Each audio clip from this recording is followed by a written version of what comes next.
Doctor Chinnamail Anji Reddy గారు ఉమ్మడి కరీంనగర్, ఆదిలాబాద్, మెదక్, నిజామాబాద్ పట్టభద్రుల బీజేపీ ఎమ్మెల్సీ అభ్యర్థిగా మీ మద్దతు కోరుతున్నారు.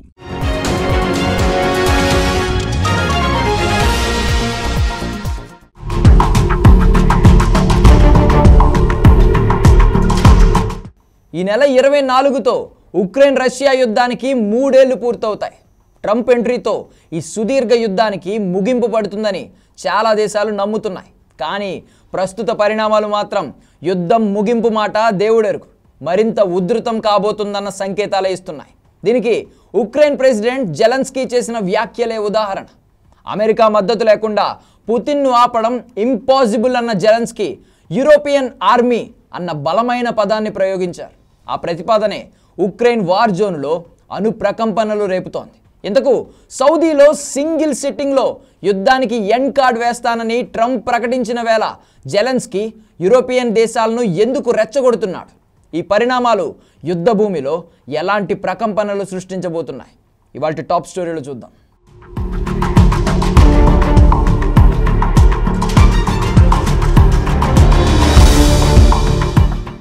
మిస్టర్ జెలెన్స్కీ, నా పర్సనల్ ఫోన్ నెంబర్ ఇస్తున్నా, మీరు ఎప్పుడైనా కాల్ చేయొచ్చు, లిఫ్ట్ చేస్తా, మాట్లాడుతా.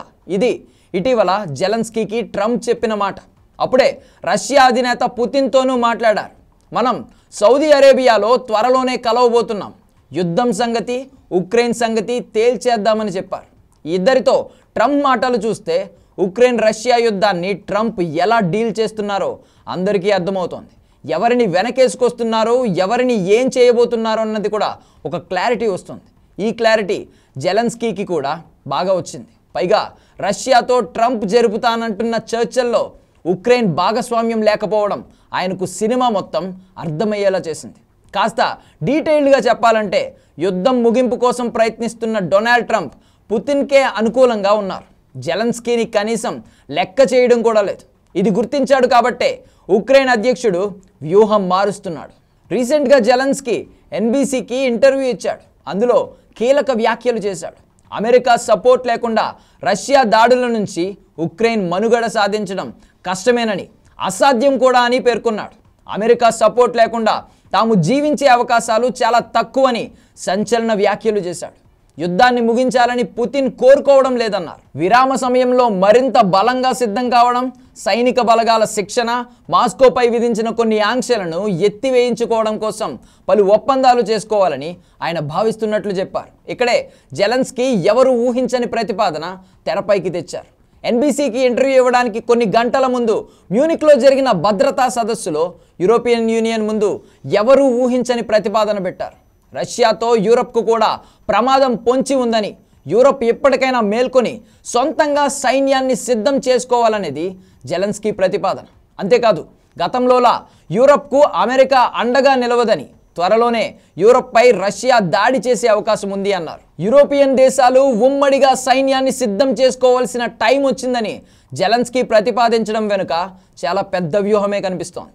తమకు అమెరికా నుండి సహాయం అందడం ఇక కష్టమే అని జెలెన్స్కీ డిసైడ్ అయిపోయాడు. ట్రంప్ యుద్ధాన్ని ముగించినా అది రష్యాకు ఫేవర్గానే ఉంటుందని ఒక నిర్ణయానికి వచ్చేశాడు. దీంతో అనూహ్యంగా యూరప్ ఆర్మీ వ్యూహాన్ని తెరపైకి తెచ్చాడు. యూరోపియన్ యూనియన్కు ఉమ్మడిగా ఒక ఆర్మీ ఉంటే తమలో ఎవరిపై శత్రువు దాడి చేసినా అంతా ఏకమై ఓడించొచ్చు అనేది జెలెన్స్కీ ఆలోచన. అందుకు ఇప్పటికే నాటో ఉంది, కానీ దానికి అమెరికా బాస్గా వ్యవహరిస్తోంది. పైగా ట్రంప్ నాటోను లైట్ తీసుకుంటున్నారు. ఇటీవల ప్రపంచంలో ఎవరినైనా తాము ఒంటరిగా ఎదుర్కోగలమని ప్రకటించారు. కాబట్టి అమెరికా ఇకపై ఎవరి రక్షణకు సహకరించదని అనుకోవచ్చు. అందుకే జెలెన్స్కీ యూరప్ ఆర్మీని ప్రతిపాదించారు. కానీ జెలెన్స్కీ చెప్పినంత మాత్రాన యూరోపియన్ యూనియన్ దీనికి ఆమోదం తెలుపుతుందా అన్నది అసలైన ప్రశ్న. అమెరికా, యూరోపియన్ యూనియన్ మిత్రులే. అయితే ట్రంప్ ఎంట్రీ తరువాత సీన్ మారింది. మేక్ అమెరికా గ్రేట్ అగైన్ అంటున్న ట్రంప్ మిత్రదేశాలపైన టారిఫ్ అస్త్రాన్ని సంధిస్తున్నారు. ట్రంప్ టారిఫ్ బాధితుల్లో యూరప్ కూడా ఉంది. ఈ విషయంలో ఇటీవలే EU మండిపడింది. అమెరికా దిగుమతి చేసుకునే ఉక్కు, అల్యూమినియం దిగుమతులపై 25% టారిఫ్ విధిస్తున్నట్లు ఇటీవలే ప్రకటించారు. ఆ మరుసటి రోజే 27 దేశాల EU కూటమి ఘాటుగా స్పందించింది. అర్ధరహిత టారిఫ్లతో దుందుడుకుగా వ్యవహరిస్తున్న అమెరికాకు తగిన సమాధానం చెప్తామని యూరోపియన్ యూనియన్ అధ్యక్షురాలు ఉర్సులా వాన్ డీర్ లియాన్ ప్రకటించారు. అమెరికా తమకు మరో ప్రత్యామ్నాయం లేకుండా చేస్తే EU మొత్తం ఏకతాటి మీదకొచ్చి ఐక్యంగా నిలబడుతుందని, అప్పుడు అంతిమంగా ఆర్థిక యుద్ధం మొదలై ఇరువైపులా దాని పరిణామాలను ఎదుర్కోవాల్సి ఉంటుందని హెచ్చరించారు.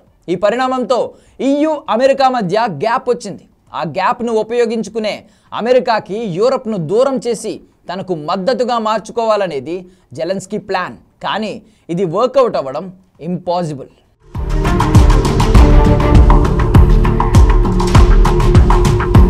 జెలెన్స్కీ నుంచి ఎప్పటికైనా ఇలాంటి ప్రతిపాదన ఒకటి వస్తుందని పుతిన్కు బాగా తెలుసు. అందుకే ట్రంప్ గెలిచిన వెంటనే పుతిన్ వ్యూహం మార్చారు. 2024 నవంబర్ 19న ఓ సంచలన నిర్ణయం తీసుకున్నారు. ఉక్రెయిన్ క్షిపణి దాడులను అమెరికాతో కలిసి చేసిన సంయుక్త దాడిగానే పరిగణించాలని నిర్ణయించారు. అందుకు వీలు కల్పించేలా దేశ అణు విధానానికి సవరణ కూడా చేశారు. దాని ప్రకారం సాంప్రదాయ ఆయుధాలతో రష్యాపై జరిగే దాడికి ఏ అణ్వాయుధ దేశమైనా మద్దతిస్తే దాన్ని ఆ రెండు దేశాల సంయుక్త దాడిగానే పరిగణిస్తారు.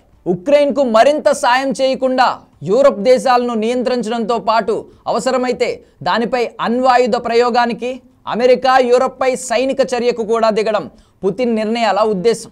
ఇది తెలిసి కూడా యూరోపియన్ దేశాలు పుతిన్తో పెట్టుకోవాలనుకుంటే అది మూడో ప్రపంచ యుద్ధమే అవుతోంది. కాబట్టి జెలెన్స్కీ ప్లాన్ వర్కౌట్ అయ్యే ఛాన్సే లేదు.